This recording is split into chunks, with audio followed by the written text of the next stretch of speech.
Ljubitelji životinja, dobrodošao na kanal Kućni ljubimci TV. Ovdje je Mirko i sada ću ti otkriti kako odabrati psa za sebe i svoju obitelj. Svaka pasmina pasa je unikatna s genima koji uvjetuju njezino ponašanje i narav. Želite li odabrati najbolju pasminu pasa za sebe, svoju obitelj ili prijatelje? Budući vlasnici pasa trebaju se prvo odlučiti za što žele psa. Budući vlasnici pasa najčešće traže odgovore na ova pitanja. Koji je najbolji pas za početnike? Koji je najbolji pas za djecu?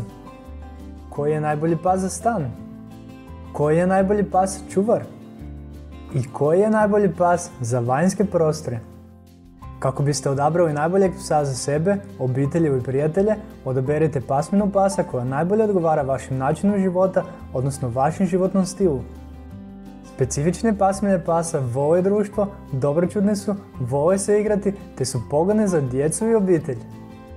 Postoje i pasmine pasa koje vole lajati, trčati, odmarati i sl.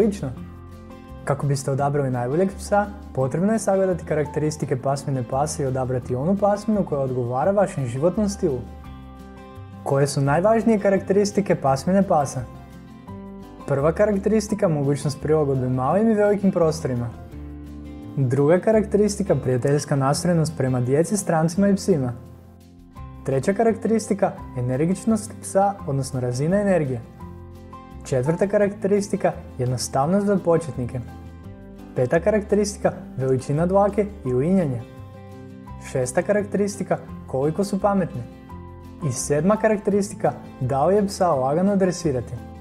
Kako biste saznali više, izradio sam za vaš članak s 15 najvažnijih karakteristika pasmine pasa. Link je u opisu videa. Ako vam je video bio koristan i dobar, kliknite like i pretplatite se kako ne biste propustili nove u budućnosti. Sačuvajmo naši kućni ljubimce zdravima i veselima, lijep pozdrav!